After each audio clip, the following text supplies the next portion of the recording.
రైతులకు సంబంధించిన దాని మీద వారు ఎప్పుడు అడిగినా మనం చర్చ చేద్దాం అధ్యక్ష. అదేవిధంగా అధ్యక్ష, మహిళలు ఆడబిడ్డలు ఆశీర్వదించి రేవంత్ అన్న అని పెద్దోళ్ళు మా బిడ్డ మా పిల్లగాడు మా ఇంట్లో పిల్లగాడని అనుకోవడం వల్లనే ఈరోజు నేను ఇక్కడికి వచ్చిన అధ్యక్ష. ఆడబిడ్డల ఆశీర్వాదం లేకుండా ఈరోజు నేను ఇక్కడ లేను, మా ప్రభుత్వం లేదు. కాంగ్రెస్ పార్టీ మీకు తెలుసు, ఈ దేశానికి ఉక్కు మహిళగా ప్రధానమంత్రి శ్రీమతి ఇందిరాగాంధీని కాంగ్రెస్ పార్టీ చేసింది. ఈ దేశానికి రాష్ట్రపతిగా ప్రతిభా పాటిల్ని కాంగ్రెస్ పార్టీ చేసింది. లోక్సభ స్పీకర్గా మీరా కుమారి బాబు జగ్జీవన్ రామ్ గారి కుమార్తె తెలంగాణ రాష్ట్రాన్ని స్పీకర్గా తెలంగాణ రాష్ట్రాన్ని ఇచ్చిన మహిళ స్పీకర్గా కాంగ్రెస్ పార్టీ చేసింది. శ్రీమతి సోనియా గాంధీ గారు యూపీఏ చైర్పర్సన్గా తెలంగాణ రాష్ట్రాన్ని ఇచ్చిండ్రు.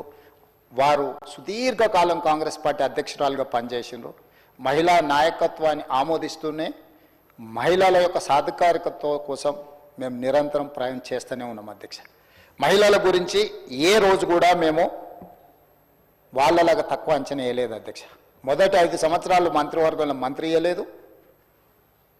మహిళల పట్ల వాళ్ళకున్న గౌరవం ఆ ఒక్క ఉదాహరణ చాలా అధ్యక్ష.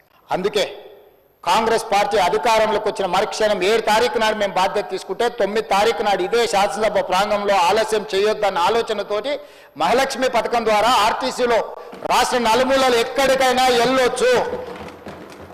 పండుగ పూట అమ్మగారింటికి వెళ్ళాలన్నా, లేకపోతే ఇతర పండుగలకు అమ్మోరిని దర్శించుకోవాలన్నా, ఇంటాయననో లేకపోతే కన్న కొడుకునో బస్ కిరాయిలు అడిగి బస్సు ఛార్జీలు ఇస్తేనే వెళ్ళినట్టు, లేకపోతే దుఃఖాన్ని కడుపులో దిగమింగుకొని ఇంటి పట్టునే ఉన్న ఆడబిడ్డలకు స్వేచ్ఛను కల్పించాలన్న ఆలోచనతో ఉద్యోగాలకు వెళ్ళే చదువుకోవడానికి వెళ్ళే ఆడపిల్లలకి ఎవరికి ఈ ఇబ్బంది జరగొద్దని మహాలక్ష్మి పథకం ద్వారా రాష్ట్రంలో మొత్తము నలుమూలల ఆర్టీసీలో ఉచిత బస్సు ప్రయాణాన్ని డిసెంబర్ 9, 2029 నాడు ఇదే ప్రాంగణంలో తమ అనుమతితో ప్రారంభించుకున్నాం అధ్యక్ష. ఆ పథకం దాదాపుగా 150 కోట్ల మంది ఈ 15 నెలల మహిళలు ఆర్టీసీలో ఉచితంగా ప్రయాణం చేయడం వల్ల మా ఆర్థిక శాఖ ఆర్టీసీ కార్పొరేషన్ పొన్నం ప్రభాకర్ గారు ఇక్కడ ఉన్నారు, 5,500 కోట్ల దాదాపుగా ఆర్టీసీకి ఈరోజు చెల్లించింది అధ్యక్ష. ఈ దేశంలోనే మహిళలకు రాష్ట్రంలో ఎక్కడి నుంచి ఎక్కడికైనా అమ్మగారింటికి వెళ్ళాలన్నా, అమ్మవారిని దర్శించుకోవాలన్నా, రాష్ట్రంలో ఎక్కడి నుంచి ఎక్కడికి వెళ్ళాలన్నా, ఎక్కడ చేయి చూపించినా ఆ బస్సు ఆపి బస్సులో ఆడబిడ్డను ఎక్కించుకొని వాళ్ళు దగ్గర దించి ఈరోజు మహాలక్ష్మి పథకాన్ని ఆడబిడ్డలకు అమలు చేసిన రాష్ట్రం తెలంగాణ రాష్ట్రం. మనం చేసినాం అధ్యక్ష. ఇది ఒక గొప్ప అనుభూతి అధ్యక్ష, ఆడబిడ్డలకు ఆర్టీసీలో ఉచితంగా బస్సు ప్రయాణాన్ని ఇవ్వడం అనేది. అదేవిధంగా అధ్యక్ష, మహాలక్ష్మి పథకం ద్వారా 500 రూపాయలకి సిలిండర్ ఇస్తున్నాం అధ్యక్ష. ఆనాడు దీపం పథకం ద్వారా కట్టెల పొయ్యితోని ఊది ఊది ఆ పొగ ఊపిరితిత్తులకు పోయి కళ్ళలకు పోయి క్యాన్సర్ వచ్చి ఆడబిడ్డలు చచ్చిపోతుంటే శ్రీమతి సోనియా గాంధీ గారు ఆలోచన చేసి కట్టెల పొయ్యి నుంచి విముక్తి కలిగించాలి ఆడబిడ్డలకు అని ఆలోచన చేసి దీపం పథకం ద్వారా గ్యాస్ పొయ్యి సిలిండర్ అన్నిటినీ వాళ్లకు 400 రూపాయలకు ఆ రోజు సిలిండర్ ఇస్తే ధరలు పెరిగి 1200 అయింది అధ్యక్ష. మళ్ళీ కట్టెల పొయ్యి పరిస్థితి ఆడబిడ్డలకు వస్తే వాళ్ళకు విముక్తి కలిగించాలని 500 రూపాయలకి సిలిండర్ ఇవ్వాలి అని 500 రూపాయలకి సిలిండర్ ఇస్తున్న రాష్ట్ర ప్రభుత్వం మనది. ఆ శాఖ నిర్వహిస్తున్న ఉత్తమ్ కుమార్ రెడ్డి ఆర్థిక మంత్రి బట్టి విక్రమార్క గారని నేను చెప్పదలుచుకున్నా అధ్యక్ష. ఇదే కాదు, ఈరోజు పేదలు వ్యవసాయానికి ఉచిత కరెంటు, మరి పట్టణాలలో లేకపోతే గ్రామాలలో ఉన్న పేదలు ఉచిత కరెంటు ప్రయోజనం మాకు రావడం లేదు. మీరు చూడాలి అని అంటే ప్రతి పేదవాడి ఇంటికి 200 యూనిట్ల వరకు ఉచితంగా కరెంటు ఇవ్వాలి అని చెప్పి ఈరోజు 50 లక్షల కుటుంబాలకు ఈరోజు 200 యూనిట్లు ఉచిత కరెంటు ఇవ్వడం ద్వారా ప్రతి పేదవాడి ఇళ్లలో వెలుగులు అందిస్తూ దాదాపుగా 1775 కోట్ల రూపాయలు గృహజ్యోతి పథకం ద్వారా ఈ ఉచిత పథకాన్ని ఈరోజు పేదలకు అందుబాటులోకి తీసుకొచ్చి ఆడబిడ్డల కళ్ళల్లో వెలుగులు చూస్తున్నాం అధ్యక్ష. ఇది మా ప్రభుత్వం సాధించిన విజయం. అదేవిధంగా 43 లక్షల మంది సిలిండర్లు ఈరోజు ఉపయోగించుకుంటున్నారు అధ్యక్ష. ఇదే కాదు, గ్రామీణ ప్రాంతాల్లో ఇప్పటి దగ్గర విద్య గురించి మాట్లాడాను, వాటి గురించి మళ్ళీ వాళ్ళు ఉన్నప్పుడు చెప్తాను అధ్యక్ష. ఒక మాట చెప్పదలుచుకుంది, గ్రామీణ ప్రాంతాలలో తండాలలో గూడాలలో మారుమూల పల్లెల్లో డే స్కూల్స్ కావచ్చు, రెసిడెన్షియల్ స్కూల్స్ కావచ్చు, 29,000 పైచీలకు స్కూల్స్ ఉన్నాయి అధ్యక్ష. దాదాపు 5,000 పైచీలకు స్కూళ్ళు సింగిల్ టీచర్ స్కూల్స్ ఆనాడు తండాలలో గూడాలలో వాళ్ళు మూసేసారు అధ్యక్ష. ఆ స్కూళ్ళు మూసేస్తే ఆ స్కూళ్లను ఎవరికో కాంట్రాక్టర్లు అక్కడ పనులు చేస్తుంటే ఆ స్కూళ్ళ నిర్వహణ సరిగ్గా లేకపోవడం వల్ల మహిళా సంఘాలకు ఆడబిడ్డలకు అమ్మ ఆదర్శ పాఠశాల పేరు మీద ఆ స్కూల్లో రిపేర్సు రినోవేషన్ మెయింటెనెన్స్ మొత్తం ఆడబిడ్డలకు ఇచ్చి స్కూల్లో టీచర్లకు అక్కడ ఊడ్చేదానికి అటెండర్లు లేకపోతే ఆ డబ్బులు కూడా ఆడబిడ్డలకు ఇచ్చి ఈరోజు పాఠశాల నిర్వహణ ఆడబిడ్డలకు ఇచ్చినాం అధ్యక్ష. ఇదే కాదు అధ్యక్ష, రెసిడెన్షియల్ స్కూల్స్లలో దాదాపుగా 65 లక్షల మంది స్టూడెంట్స్కి బట్టలు ప్రభుత్వం ఇచ్చే 2 జతలు గతంలో కంపెనీలకు అమ్ముకొని కుట్టుగూళ్ళల్లో కూడా కమిషన్లు గత ప్రభుత్వం తీసుకుంటే గతంలో 25 రూపాయలు జతకు ఉంటే కుట్టకూళ్ళు ఈ మొత్తం బట్టలు కుట్టే మొత్తం కాంట్రాక్టును స్వయం సహాయక సంఘాలైన మహిళా సంఘాలకు ఇచ్చి 1,30,00,000 డ్రెస్సులు 75 రూపాయలు ఒక్క జత కుట్టడానికి కుట్టుగూళ్ళు ఇచ్చి ఆడబిడ్డలను ఆర్థికంగా బలోపేతం చేయడానికి ఆడబిడ్డలకు బదిలీ చేసిన చరిత్ర కాంగ్రెస్ పార్టీ అధ్యక్ష. ఇదే కాదు అధ్యక్ష, ఆడబిడ్డల్ని 1,00,00,000 మందిని కోటీశ్వరులను చెయ్యాలని ఏదైతే లక్ష్యంతో ముందుకు వెళ్తున్నామో ఈనాడు 65 లక్షల మంది ఈరోజు మనకు మహిళా సంఘాలలో సభ్యులు ఉన్నారు అధ్యక్ష. వాళ్ళకు పావలా వడ్డీ కానీ 0% వడ్డీ కానీ వాటి గురించి మా బట్టి గారు మళ్ళీ లెక్కలు చెప్తారు. వాళ్ళని ఈరోజు కోటీశ్వరులను చేయాలన్న ఆలోచనతో మంత్రులు పొన్నం ప్రభాకర్ గారు ఆర్థిక మంత్రి గారితో మాట్లాడి 1000 ఆర్టీసీ బస్సులు ప్రైవేట్ వాళ్ళ నుంచి రెంట్కు తీసుకోకుండా 1000 ఆర్టీసీ బస్సులు ఆడబిడ్డలకు కొనిచ్చి ఆర్టీసీ కార్పొరేషన్కి వాటిని కిరాయి పెట్టి 77,000 రూపాయలు ప్రతి నెల వాళ్ళకు వచ్చేటట్టుగా చేసి వాళ్ళని లక్షాధికారులు కోటీశ్వర్లు చేయడానికి 1000 ఆర్టీసీ బస్సులు ఆడబిడ్డలకు ఇచ్చినాం అధ్యక్ష. ఇదే కాదు అధ్యక్ష, ఈరోజు సోలార్ పవర్ సంబంధించి సోలార్ పథకాల గురించి మనం ఇన్ని టీవీలలో పేపర్లో చూసినాం. సోలార్ పవర్ ఉత్పత్తి ఎవరు చేస్తారంటే అదానీ అంబానీలు టాటాలు బిర్లాలు చేస్తారు. అదానీ అంబానీలు టాటా బిర్లాలు సోలార్ పవర్ ప్రాజెక్టులు కడుతుంటే మా ఆడబిడ్డలు ఎందుకు కట్టలేరు, అదానీ అంబానీలతో మా ఆడబిడ్డలు ఎందుకు పోటీ పడలేరు అని మేము ఆలోచన చేసి 1000 మెగావాట్ల సోలార్ విద్యుత్ ఉత్పత్తి చేసే ఒప్పందాలను విద్యుత్ శాఖ ఆడబిడ్డలతోని చేసి ఇవాళ 1000 మెగావాట్ల యజమానులను సోలార్ పవర్ ప్రాజెక్టులలో ఆడబిడ్డల్ని చేసి కోటీశ్వరులను చేసిన మాట వాస్తవం కాదు అధ్యక్ష. ఇంతకుముందు మా మిత్రుడు చిట్టి అందిస్తున్నాడు బతుకమ్మ చీరల గురించి. బతుకమ్మ చీరల గురించి నేను ఎక్కువ చెప్పదలుచుకోలేదు అధ్యక్ష, ఎక్కువ చెప్తే కూడా బాగుండదు, ఎందుకంటే ఆ చర్చ ఎక్కడికి వెళ్తుందో కూడా నాకు తెలీదు. ఏ ఆడబిడ్డ అయినా పండుగ పూట ఆ చీర కట్టుకుంటుంది అధ్యక్ష? వాళ్ళు ఇచ్చిన గంటకే తీసుకెళ్లి పొలాలలో పిట్టలను బెదరగొట్టడానికే కట్టిరు అధ్యక్ష. చాలా పొలాలలో నేను చూసిన. సూరత్లో తూకానికి తెచ్చిరు అధ్యక్ష.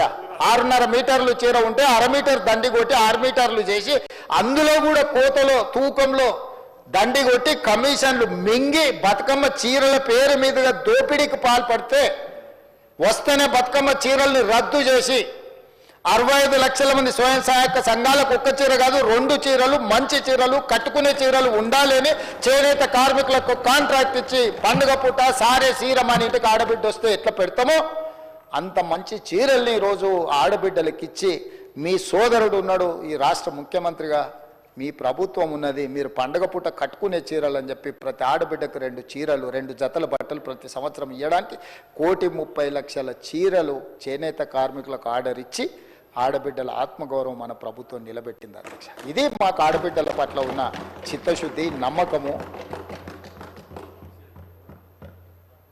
మాది భావోద్వేగంతో కూడుకున్న బంధుత్వం అధ్యక్ష ఆడబిడ్డలతోటి. ఆడబిడ్డలు ఆనాడు ఇందిరమ్మను అమ్మ అన్నారా, తర్వాత ఎన్టీఆర్ను అన్నా అన్నారు. ఈ రోజు నన్ను రేవంత్ అన్నా అని పిలుస్తుండే, అది నాకు సంతోషం అధ్యక్ష. ఒక ఆడబిడ్డ నేను వెళ్తూ ఉంటే మీరు చూసి ఉండొచ్చు, ఒక హాస్పిటల్ వెళ్ళి నేను ఎవరినో కాదు చంద్రశేఖరరావుని పరామర్శించి నేను దిగిపోతుంటే వెనకాల నుంచి రేవంత్ అన్న అని పిలిస్తే వెనకెళ్ళి ఆ ఆడబిడ్డను ఆదుకున్న అధ్యక్ష. నాకు అది సంతోషం. జీవితంలో ఏం కావాలి అధ్యక్ష? వేములవాడ టెంపుల్ గురించి శ్రీనివాస్ చెప్తున్నాడు. అక్కడైనా ఈరోజు ఒక అనుబంధంతో, ఒక బంధంతో, ఒక భావోద్వేగంతో తెలంగాణను అభివృద్ధి పదం వైపు నడిపించాలని మేము ప్రయత్నం చేస్తున్నాం అధ్యక్ష. ఆ ప్రయత్నంలో భాగంగానే గవర్నర్ గారు 4 మంచి మాటలు చెప్పిండు అధ్యక్ష.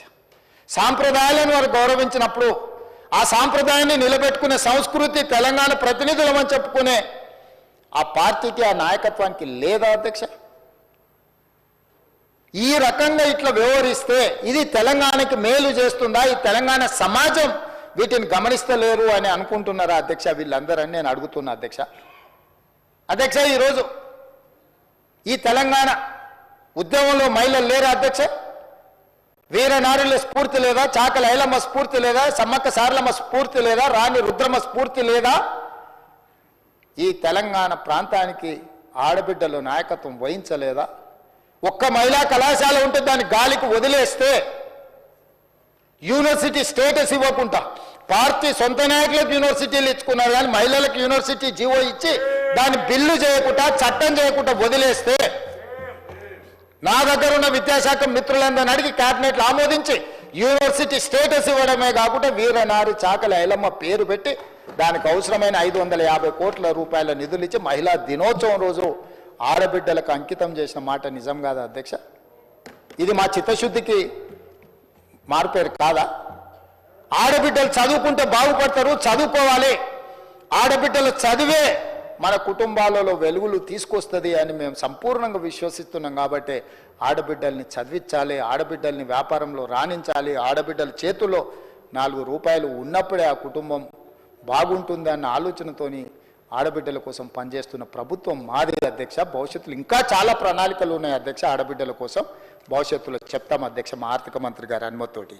అదేవిధంగా అధ్యక్ష యువత తెలంగాణ ఉద్యమంలో ముందు భాగాన నిలబడ్డది యువకులు కాదు అధ్యక్ష.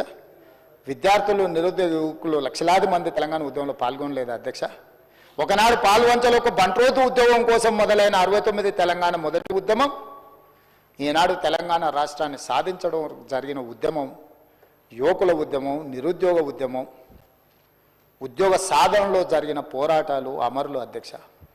ఉస్మానియా కాకతీయ యూనివర్సిటీలో విద్యార్థుల ఆకాశంలో తారలై వీరులై నేల కొరిగింది తెలంగాణ రాష్ట్రాన్ని ఉద్యోగ సమస్యల మీద కాదా అని నేను అడుగుతున్నా అధ్యక్ష.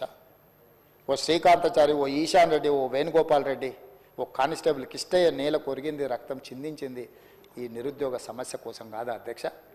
ఈ సమస్యలను పరిష్కరించడం కోసమే కదా వాళ్ళు ప్రాణాలు అర్పించింది, మనకు ఆదర్శంగా నిలబడ్డది అధ్యక్ష. అలాంటి నిరుద్యోగ సమస్యను కానీ విద్యాలయాలను కానీ యూనివర్సిటీలను కానీ ఏ రోజైనా వీళ్ళు పట్టించుకున్నారా అధ్యక్ష? మీరు చెప్పండి. ఏ రోజైనా యూనివర్సిటీలకు ఉస్మానియా యూనివర్సిటీకి 10 ఏళ్ళలో ఎన్నడైనా చంద్రశేఖరరావు గారు వెళ్ళిందా? కాకతీయ యూనివర్సిటీకి వెళ్ళినా, పాలమూరు యూనివర్సిటీకి వెళ్ళినా, శాతవాహన యూనివర్సిటీకి వెళ్ళినా, మహాత్మా గాంధీ యూనివర్సిటీకి వెళ్ళినా, ఏ యూనివర్సిటీకి వెళ్ళినా నేను అడుగుతున్నా అధ్యక్ష. వైస్ ఛాన్సలర్ను కూడా రిటైర్ అయిపోయిన వాళ్ళను ఎవరినో రిహాబిలిటేషన్ సెంటర్స్గా మార్చి వాటిని నిర్వీర్యం చేసి ఆ యూనివర్సిటీలను మొత్తం భూస్థాపితం చేసి ప్రైవేట్ యూనివర్సిటీలను ప్రోత్సహించి ప్రైవేట్ వాళ్ళకి యూనివర్సిటీలు ఇచ్చింది వాస్తవం కాదు అధ్యక్ష. ఏ రోజైనా యూనివర్సిటీలో వైస్ ఛాన్సలర్స్ని ఒక సామాజిక న్యాయంతో లేకపోతే సమానమైన అవకాశాలు యూనివర్సిటీల నిర్మాణం కోసం యూనివర్సిటీలను చేయాలని చేసిండు అధ్యక్ష. ఈరోజు తెలంగాణలోని యూనివర్సిటీ వైస్ ఛాన్సలర్లు ఉస్మానియా యూనివర్సిటీ అధ్యక్ష 100 సంవత్సరాల చరిత్ర కలిగిన ఉస్మానియా యూనివర్సిటీలో ఏ రోజు కూడా ఒక దళితుడు